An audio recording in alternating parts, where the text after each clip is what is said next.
Reverend Hall, faculty, students, any fellow alums in the audience, thanks for inviting me here today. I think I've just about finished crying. That's amazing. That's amazing. This weekend, your campus is going to be invaded by a bunch of gray-haired, overweight, old, slow guys. It might kind of remind you of The Hangover. Before that happens, I'd like to try to build a bridge between us former members of the community and you current members of the community. I know that when I was in high school, when I was in college, Alumni Week was always a little bit awkward because there were people invading my campus and popping their head into the dorm room and saying, I used to live in your room, and it's a little bit of an invasion. But I think you have to ask yourself, why do people come back? Why do people come back? If I want to see a boathouse, if I want to see a cupola, if I want to see a hockey rink, I've got that in droves in Boston. The reason we come back is because we're going to reacquaint ourselves with some of the best friends that we've ever had in our lives. And I'd like to talk a little bit about that today through the school motto, Esse Quam Videri. When we first, I think, hear our school motto, our reaction runs something like this. Well, it's Latin, so it must be legit. It's old, so it's stood the test of time. And it means, it means to be authentic, not fake. Well, yes, and yes. But what does it mean to be authentic when we don't really know who we are? How do we decide how it is to be authentic and not to be fake when in fact, we're still all developing? Well, we first encounter the words Esse Quam Videri in a treatise written by Cicero in 44 BC. De Amicitia, or On Friendship. Cicero was a great orator and rhetorician of his time, the greatest, many would say. He wrote a lot of treatises which were in the form of, they're the Greek form, and it's a form of a supposed dialogue between usually historical folks. And it's really, no coincidence that we run into this passage in a treatise on friendship. Now, Cicero believed that our primary objective as humans was to obtain virtue. And he believed that friendship was impossible without virtue.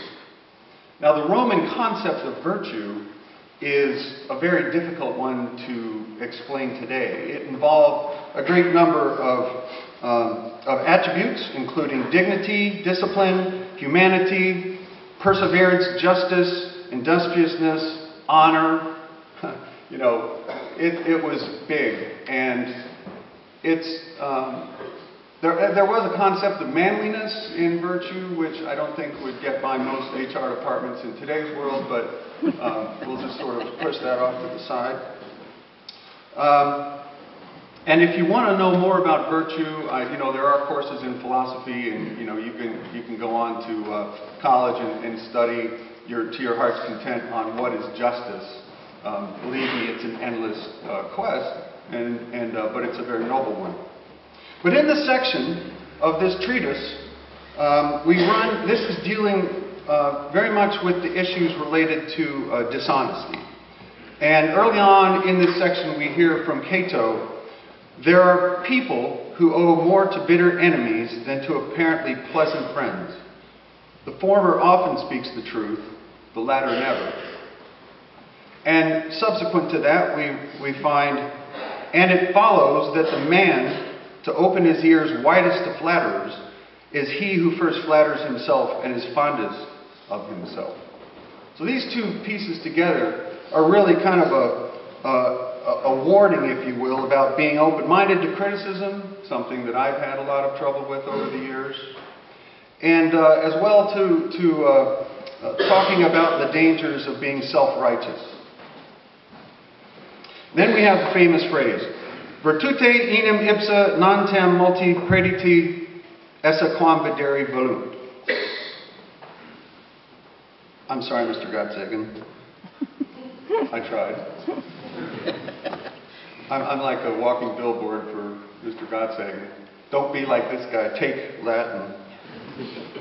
Virtute enim ipsa non tem multi predite esse quam videri volunt. Few are those who wish to be endowed with virtue rather than seem so. Or, the fact is that fewer people are endowed with virtue than wish to be thought to be so. Two interpretations, none of which have the exact phrase to be rather than to seem to be. Does one wish to have virtue, or does one simply wish to seem so? Now, Jesus said something similar actually in Matthew 7:15. He said, beware of false prophets who come to you in sheep's clothing, but inwardly are ravenous wolves. The Buddha in the Dhammapada 26:12. What good is hide clothing?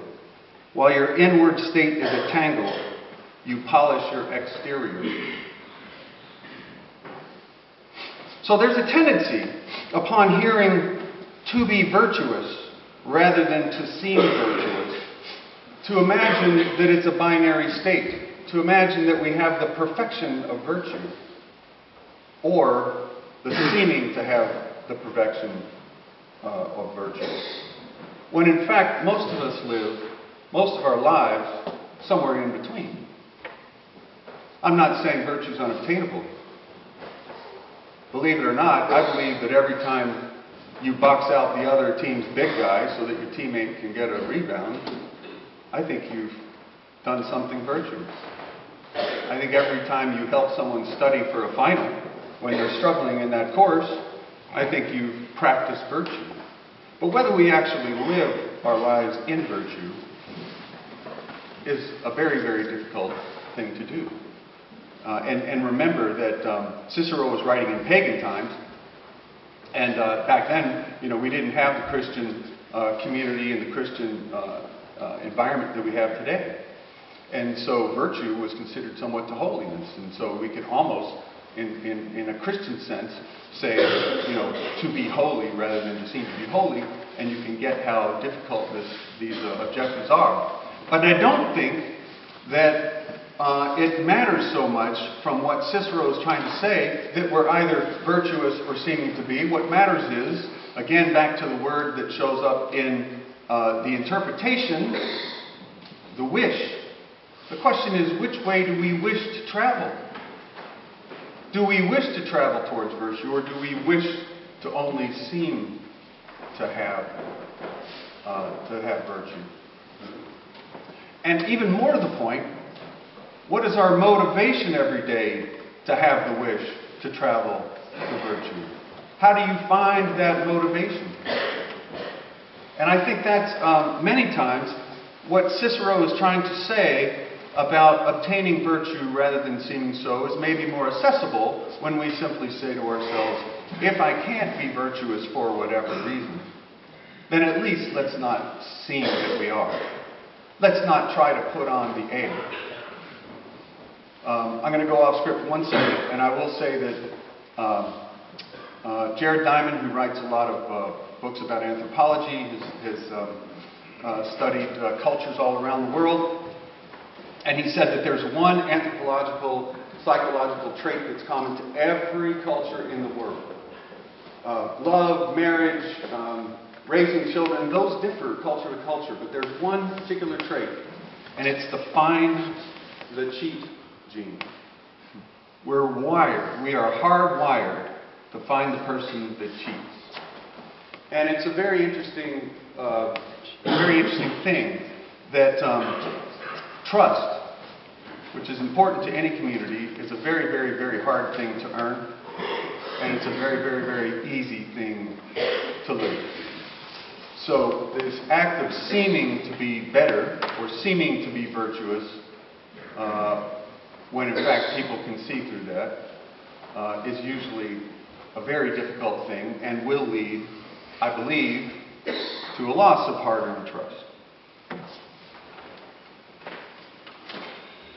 Now that I'm a little bit of a motto researcher, I will say that a lot of schools have mottos dealing with the power of learning, and I think that's great because learning is great. I think we are lucky. We got a little bit lucky because our motto deals with building a strong community.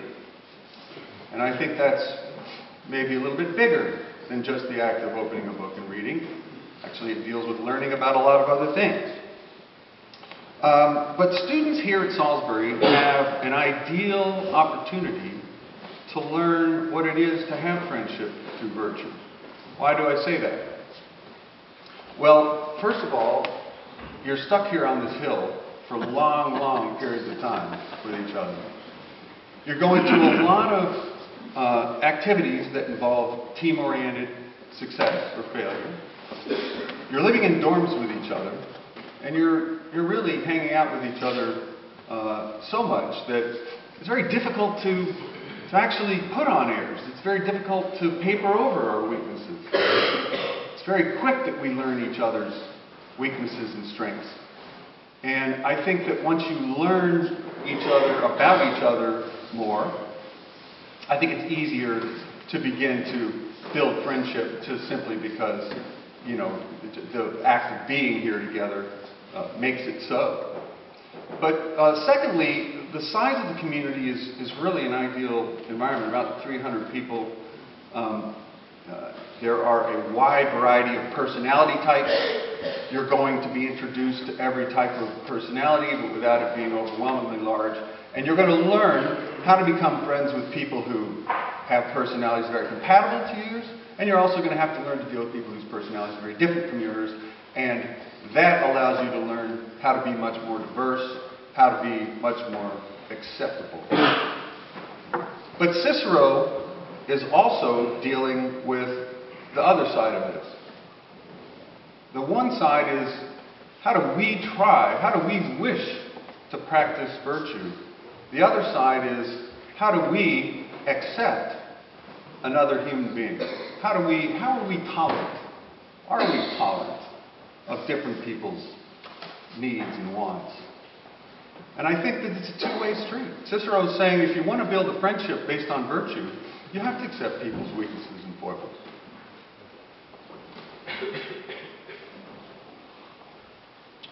Actually, it took me a long time to stop thinking in terms of my way being the best way, or even thinking in terms of better or worse. Think in terms of shades of gray and differences. And I think that's important. So, look, knowing oneself, it's a lifetime pursuit. We can all be excused for still becoming, which I and every alum on campus this weekend will be doing.